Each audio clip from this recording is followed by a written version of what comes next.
When I started this project, I knew I wanted to challenge myself with something new. I've made plenty of crochet pieces before, but I've never created a Granny Square Bolero. These are all the yarns I chose. All shades of pink, one cream color yarn, all different textures and weights. I was really inspired by all of the different color pinks, and they really brought this idea to life. I use so many of my favorite yarn brands: Loops and Thread, Peaches and Cream, the Lion brand's Kobu yarn, which is one of my all-time faves. I use this cream colored yarn from Peaches and Cream just to add a little balance because I'm using all pink, so we just need something to balance it out. I got this yarn from Joann's a while ago, and I don't have the packaging for it anymore, but it's pretty much like a weight 4, I believe. This Just Cotton yarn is actually from the Dollar Tree. So not only Michael's, Hobby Lobby, and Joann's, but Dollar Tree has good yarn too. And last but not least, this is the Cloud Packer yarn in the color Cotton Candy. And this is the yarn that we're going to use to connect the granny square. So we'll get to that later. So for the Daisy Granny Square we'll be using for this project, you're going to start out by doing a magic circle and then putting 12 double crochets into that magic circle.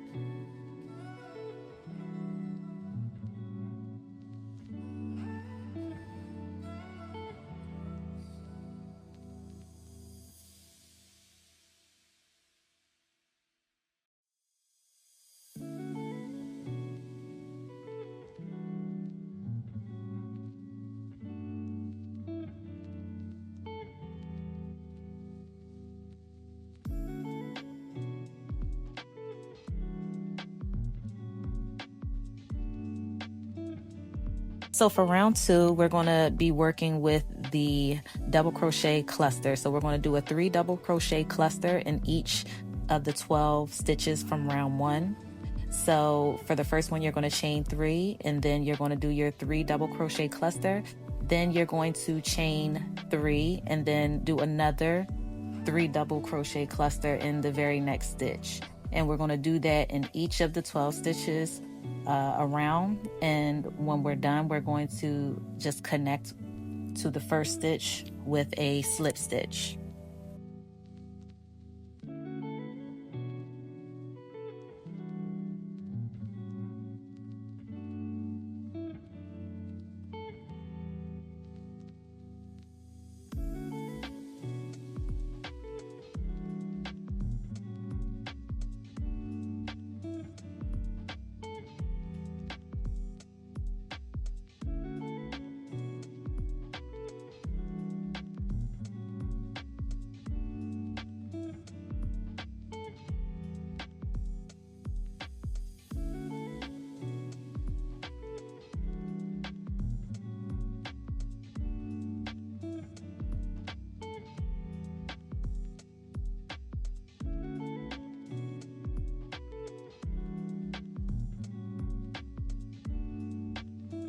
All right, so we've done all 12 of our double crochet clusters. So now we're just attaching to the first stitch of the row with a slip stitch, and we're going to tie off and add our next color in.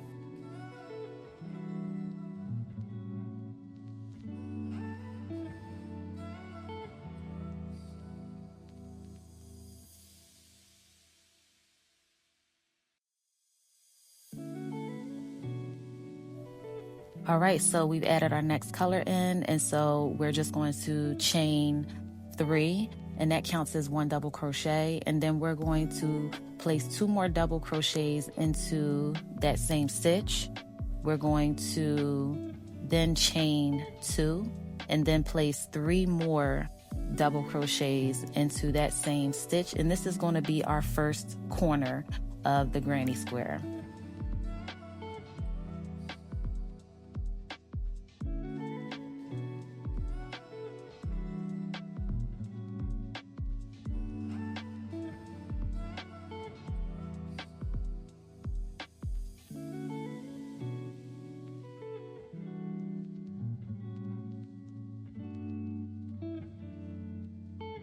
All right, so we've got our first corner, and now in the next space, we're going to do 3 half double crochets.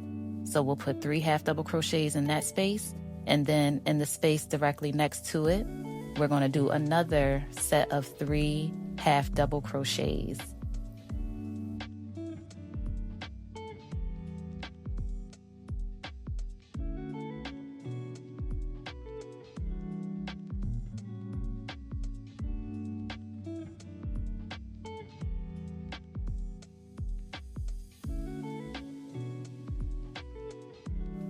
All right, so we've got our corner and our first side of the square. Now we're going to do the second corner. So again, we're going to do 3 double crochet, chain 2, and then another 3 double crochet all in that same space. And then we're going to do another 2 sets of half double crochets in the next space available. And you're just going to repeat that. So you're going to do a corner, and then in the 2 spaces in between the corner, you're going to do 2 sets of half double crochets, and then you'll do another corner, 2 sets of half double crochets, and when you get back to the beginning, we're just going to slip stitch into the first stitch of the row to connect and tie off.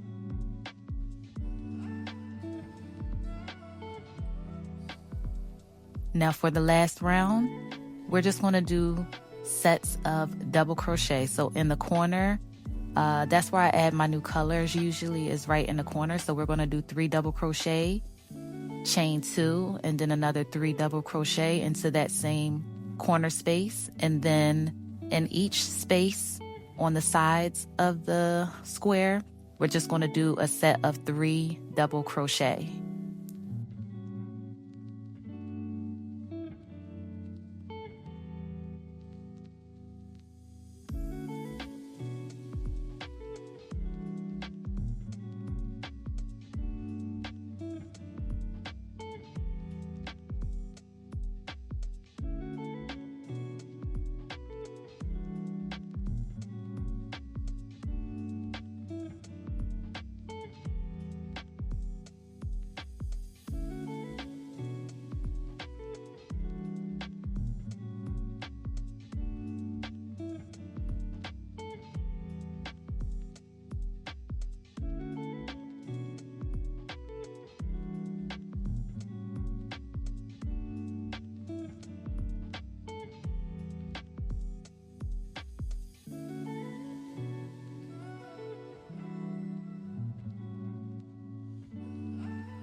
All right, so we're at the end of round 4, so we're just connecting to that first stitch of the row with a slip stitch and tying off, and that is the Daisy Granny Square. And I used different colors for each round every time, so however you want to add your colors in whatever order. I know I wanted all of my squares to look different, so that's why I did it that way. Now for my small to medium size bolero, I needed 26 squares. So I needed 13 squares for the front panel and 13 squares for the back panel. I just wanted to give a realistic glimpse into how much time it really does take to make a crochet project, especially with granny squares. And that is part of the reason why I don't do granny square projects a lot, because the squares alone just take a lot of time. Also, there is a lot of work that you have to do afterwards. If you're changing colors every time, those are a bunch of different ends that you have to weave in. So it's not just about making the square, it's about changing the colors, weaving in the ends.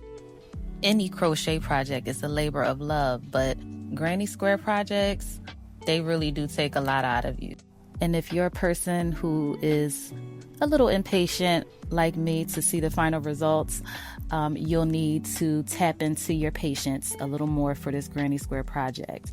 It takes over 15 minutes to make a single granny square, and that's not including, weaving in the ends or anything like that. So all in all, it'll take about 6.5 hours to make all the granny squares I need. To shape these squares perfectly, I had to try blocking for the first time. That meant a quick trip to Michael's to pick up some T-pins so I could pin the squares down on some foam blocking boards that I had at home. Back at home, I pinned each square down onto foam boards, stretched them into shape, and then lightly sprayed them with water so they would dry flat and sharp.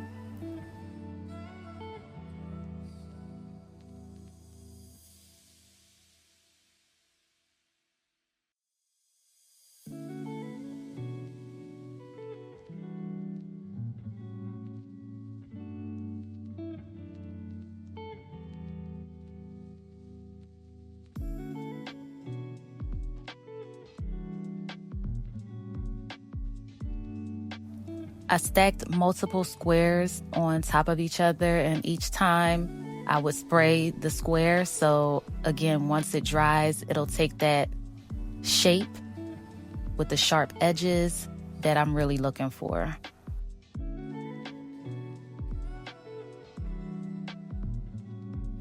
And once we're done blocking and spraying the squares, we just leave them overnight to dry. And by the next morning, the difference was clear.